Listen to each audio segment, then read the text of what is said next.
வணக்கம் நண்பர்களே, இது தமிழ் நண்பன் ஷார்ட்கட் சேனல். இப்போ நான் பார்க்க போகிறது எஸ்ஜிடி தேர்வு சம்மந்தமான தகவல்கள் தான். அதாவது எஸ்ஜிடி தேர்வை பொறுத்தளவுக்கு பார்த்தீங்க அப்படின்னா, இப்போ திருத்தங்கள் மேற்கொள்ளலாம். அப்ளிகேஷனில் ஏதாவது தவறுகள் இருக்குது அப்படின்னா திருத்தங்கள் மேற்கொள்ளலாம் அப்படின்ற ஒரு தகவல் கொடுத்துருக்காங்க. ஸோ இந்த விஷயம் தேர்வு பட்டியலில் மாற்றங்களை கொண்டு வருமா? இதில் வேலை யாருக்கு கிடைக்கும்? ஏன்னா மாற்றங்கள் அப்படி வரும்போது சிவி லிஸ்ட்டில் செலக்ட் ஆனவங்களுக்கு வேலை கிடைக்குமா? செலக்ட் ஆகாமல் வெளியில் இருக்கிறவங்களுக்கு வேலை கிடைக்குமா? இந்த டவுட் கேட்டிருந்தீங்க. ஏன்னா இப்போ கண்டிப்பாக சிவி லிஸ்ட்டில் அதில் ஒரு திருத்தம் மேற்கொள்ளும்போது ஒன்றும் இல்லை. நான் எக்ஸாம்பிளாக ஒரு 2 திருத்தங்கள் சொல்கிறேன். அதில் இருக்கிற சிவி லிஸ்ட்டில் இருக்கிறவங்களோட பேர் வெளியில் வர வாய்ப்பு இருக்குது. ஸோ இன்னும் 2 எக்ஸாம்பிள் சொல்கிறேன். சிவி லிஸ்ட்டில் இல்லாதவங்களோட பேர் உள்ளே வர்றதுக்கு வாய்ப்பு இருக்குது. ஸோ என்ன அப்படின்னா, இப்போ ஒன்றும் இல்லை, டெட் பாஸ் பண்ண வருஷம் அப்படின்னு கொடுக்கும்போது அவங்க ஏதாவது இயரை மாற்றி போட்டிருக்கலாம், மார்க்கை மாற்றி கொடுத்துருக்கலாம். அதனால் அவங்களுக்கு ஒரு 5 மார்க்குக்கு பதிலாக, அதாவது 1 மார்க் போடுறதுக்கு 2 மார்க் போடுறது பதிலாக 5 மார்க் அப்படின்னா ஒரு 3 மதிப்பெண்கள் எக்ஸஸாக போயிடுது. ஸோ 3 மதிப்பெண்கள் அப்படிங்கிறது இந்த 1 மார்க்கில் அரை மார்க்கில் போனவங்களே கிட்டத்தட்ட ஆயிரக்கணக்கான நபர்கள் இருக்காங்க. ஸோ 3 மார்க்குங்கிறப்போ ரேங்க் எங்கே போகும், எவ்வளோ ரிவர்ஸில் அதாவது சிவியில் உள்ளே வருவாங்களா அப்படிங்கிறதே சந்தேகம். இது ஒரு ஒரு விஷயம். இன்னொரு விஷயம் என்ன அப்படின்னா, இப்போ நம்ம ஒரு தமிழ் வழி கல்வி சான்றிதழே இல்லை, ஏதோ ஒரு இது பிடபிள்யூடி கேண்டிடேட்டாக கூட இருக்கலாம், அல்லது தமிழ் வழி கல்வி சான்றிதழ். நான் ஒரு எக்ஸாம்பிளுக்கு சொல்கிறேன். தமிழ் வழி கல்வி சான்றிதழ் கையில் இல்லை. பட் நம்ம என்ன பண்ணிட்டாங்க அப்படின்னா, கொடுக்கும்போது தமிழ் வழி கல்வி அப்படின்னு எஸ்ன்னு கொடுத்தாச்சு. ஸோ இப்போ அவங்க செலக்ட் ஆனவங்க எதில் செலக்ட் ஆகிருப்பாங்க அப்படின்னு பார்த்தீங்கன்னா, இவங்க எல்லாம் தமிழ் வழி கல்விக்கு 20% ரிசர்வேஷன், இடஒதுக்கீடு 20%. அந்த 20%த்தில் தான் உள்ளே வந்திருப்பாங்க. ஸோ இந்த உள்ளே வந்திருக்கிற கேண்டிடேட்டு இப்போ பிடபிள்யூடி இல்லாமல் இருப்பாங்க. அவங்க எஸ்ன்னு கொடுத்துருப்பாங்க. இல்லை முன்னாள் இராணுவத்தினர் இல்லை, இல்லாமல் இருந்திருப்பாங்க. அவங்க ஆமான்னு கொடுத்துட்டாங்க. இப்போ திருத்தம் மேற்கொள்கிறாங்கன்னு வச்சுக்கோங்க. திருத்தம் மேற்கொள்ளும்போது முன்னாள் இராணுவத்தினரான்னு கேட்டு இல்லைன்னு கொடுத்துக்கிறாங்கன்னு வச்சுக்கோங்க. அப்போ அவங்க சிவி லிஸ்ட்லேயே உள்ளே வர முடியாது. அதாவது இப்போ நார்மல் கேண்டிடேட் ஆகிடுவாங்க. இப்போ பிஎஸ்டிஎம் கேண்டிடேட்டாக உள்ளே போயிட்டு, இப்போ பிஎஸ்டிஎம் கிடையாது என்கிட்ட, இல்லை பிடபிள்யூடி கேண்டிடேட் கிடையாது, நான் முன்னாள் இராணுவத்தினர் கிடையாது அப்படின்னு இல்லைன்னு கொடுக்கும்போது, முன்னாடி எஸ்ன்னு கொடுத்தனால தான் நீங்கள் உள்ளே வந்தீங்க அப்படிங்கிறது தான் என்னுடைய பாயிண்ட் ஆஃப் வியூ. ஏன்னா இப்போ ரிசர்வேஷன் எல்லாத்துக்குமே தனித்தனியாக கொடுத்துருக்காங்க. இப்போ ஒரு டிசபிள்டு கேட்டகரி அப்படின்னா நம்ம டிசபிள்டே கிடையாது. அப்ளை பண்ணும்போது அப்ளிகேஷனில் ஏதோ ஒரு இதில் எஸ்ன்னு போட்டாங்க. எஸ்ன்னு போட்டாங்கன்னா என்ன பண்ணுவாங்க அப்படின்னா, அவங்க அங்கே அவங்களுக்கு என்ன தெரியும் அப்படின்னா, இவங்க பிடபிள்யூடி, அதாவது டிசபிள்டு கேட்டகரி அப்படின்றது அவங்களுக்கு தெரியும். ஸோ இப்போ டிசபிள் பர்சன் தான் உள்ள தேர்வு எழுதியிருக்காங்க, இவங்க தான் எக்ஸாம் எழுதியிருக்காங்க அப்படின்றத அவங்க கன்சிடர் பண்ணிடுவாங்க. கன்சிடர் பண்ணிவிட்டு என்ன நடக்கும் அப்படின்னா, அது டிசபிள்டு இருக்கிற ஹை மார்க் யார், இப்போ கம்யூனிட்டி பேசிஸில் ரிசர்வேஷன் எல்லாத்தையும் ஃபாலோ பண்ணி ஃபிசிக்கலி சேலஞ்சு பர்சனில் ஹை மார்க் இவங்களா, அப்போ இவங்களை எடுப்போம் அப்படின்னு செலக்ட் பண்ணிடுவாங்க.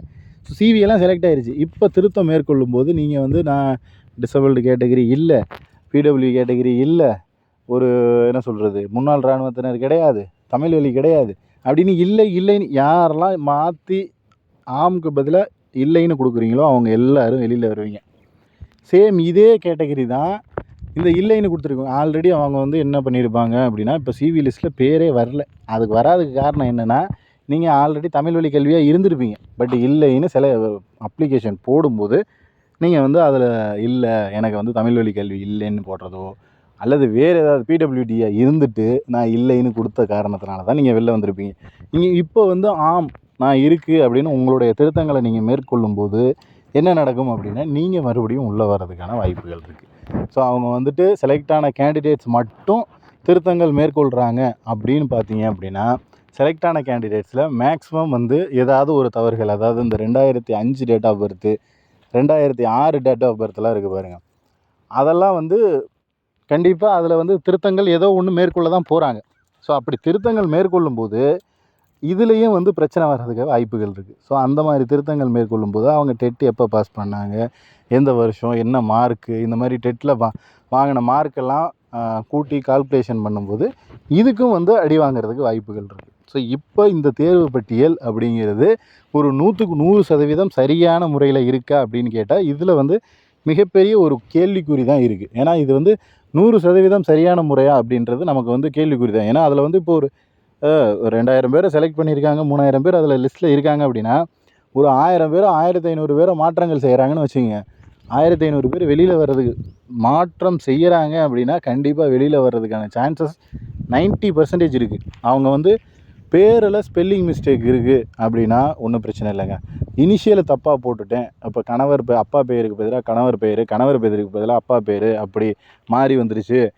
அதே போல் ஊரில் உங்களோட அட்ரஸில் வீட்டு நம்பர் தப்பாக இருக்குது, ஆதார் நம்பரோ இல்லை ஏதோ ஒரு நம்பர் கொடுக்கும்போது அது ஒரு நம்பர் மாறிடுச்சு, ஒரு நம்பர் தப்பாக போயிடுச்சு, மெயில் ஐடி தப்பாக இருக்குது, நான் கொடுத்த ஃபோன் நம்பருக்கு பதிலாக அந்த பழைய ஃபோன் நம்பர் இல்லை, இப்போ புது ஃபோன் நம்பரு, நான் ஃபோன் நம்பரை சேஞ்ச் பண்ணுறேன், மெயில் ஐடி சேஞ்ச் பண்ணுறேன், என்னோடய கணவர் பெயரை நான் உள்ளே வைக்கிறேன், தந்தை பெயரை உள்ளே வைக்கிறேன், இனிஷியலை மாற்றுறேன், என்னோடய பேரில் வந்து லெட்ரு ஒன்று எக்ஸ்ட்ரா ஆட் பண்ணுறேன், இந்த மாதிரி தவறுகளில் எந்த பிரச்சனையும் வராது. ஸோ இந்த மாதிரி தவறுகள் பண்ணியிருக்கீங்க, இந்த மாதிரி திருத்தங்கள் நீங்கள் வந்து மேற்கொள்கிறீங்க அப்படின்னா அதில் வந்து யாரும் அடி வாங்க போகிறதில்ல. பட் நம்ம முன்னாடி சொன்னோம்ல, அந்த தவறுகளில் ஏதாவது அந்த திருத்தங்கள் ஏதாவது ஒன்று பண்ணினாங்க அப்படின்னா கண்டிப்பாக ரிசர்வேஷன் அப்படின்றது பாதிக்கப்படும். செகண்ட் செலெக்ஷன் லிஸ்ட் அப்படிங்கிறது, அதாவது வேக்கன்சி இன்க்ரீஸ் பண்ணுறாங்க பண்ணலை அதை பற்றி நம்ம பேசலை. இப்போ வந்துட்டு இப்போதைக்கு சொல்கிற விஷயம் என்ன அப்படின்னா, இந்த லிஸ்ட்டுக்கே இப்போ கொடுத்துருக்கிற வேக்கன்சிக்கே வந்து செகண்ட் செலெக்ஷன் லிஸ்ட் அப்படின்றது கண்டிப்பாக 100க்கு 100% 200% கொடுக்கணும், கொடுத்து தான் ஆகணும். ஏன்னா அந்த மாதிரியான நிலைமை தான். ஏன்னா அவங்க எவ்வளோ பேர் என்ன கரெக்ஷன் பண்ண போகிறாங்க அப்படிங்கிறது நமக்கு தெரியாது. ஸோ என்ன மாதிரியான கரெக்ஷன் இருக்க போகுதுங்கிறது நமக்கு தெரியாது. அதில் பாதி பேர் பண்ணுறாங்க அப்படின்னா கண்டிப்பாக 2வது லிஸ்ட் அப்படின்றது ஒன்று கொடுக்க தான் போகிறாங்க. ஸோ அதனால் செகண்ட் லிஸ்ட் அப்படின்றது கண்டிப்பாக வரும், அதில் வந்து எந்த மாற்று கருத்தும் இல்லை. பட் வேக்கன்சி இன்க்ரீஸ் பண்ணுறதுக்கு மற்ற போராட்டங்கள் அது எல்லாமே அது தனி ஒரு ட்ராக்கில் போய்கிட்டு தான் இருக்குது. ஸோ அது வந்து நமக்கு இப்போதைக்கு நான் பேச எடுத்துக்கிட்டது இந்த திருத்தனால் வரக்கூடிய விளைவுகள், இதில் வந்து என்னென்ன பெனிஃபிட்ஸ் இருக்குது, என்ன ட்ராபேக்ஸ் இருக்குது அப்படிங்கிறது. ஸோ அதனால் கேண்டிடேட்ஸ் எல்லோரும் கண்டிப்பாக வெயிட் பண்ணுங்கள். வேகன்சி இன்க்ரீஸ் ஆனாலும் இன்க்ரீஸ் ஆகலைனாலும் இதில் செகண்ட் சிவி லிஸ்ட் அப்படிங்கிறது 100% உறுதியாக வந்துடும். இதுக்கப்புறம் வேகன்சி இன்க்ரீஸ் ஆகி அனைவருக்கும் வேலை அப்படிங்கிற ஒரு இது வந்து சக்ஸஸ் ஆச்சு அப்படின்னாலும் நமக்கு எந்த பிரச்சனையும் இல்லை. அப்ளை பண்ணுற இப்போ இந்த திருத்தங்கள் மேற்கொண்டு மேபி வெளியில் போகிற கேண்டிடேட்டாக இருந்தாலும் சரி, செகண்ட் லிஸ்ட் கொடுத்து உள்ளே வர கேண்டிடேட்டாக இருந்தாலும் சரி, அனைவருக்கும் வேலைங்கிறப்ப அவங்களுக்கு எந்த பிரச்சனையும் இல்லை. ஸோ பாஸ் பண்ண எல்லாருக்கும் ஜாப் அப்படிங்கிறது இப்போ போடுறதுக்கான சாத்தியக்கூறு இருக்குது, இல்லை அதை வந்து நம்ம பேசலை. பட் அப்படி போட்டாங்க அப்படின்னா எல்லாருக்கும் வாய்ப்புகள் அப்படின்றது சமமாக அமையும். அடுத்தடுத்த வீடியோக்களில் என்னென்ன தகவல்கள் வருது, என்ன மாதிரியான விஷயங்கள் போய்கிட்டு இருக்குது அப்படின்றத எல்லாமே தொடர்ச்சியாக நம்ம அப்டேட் பண்ணுவோம்.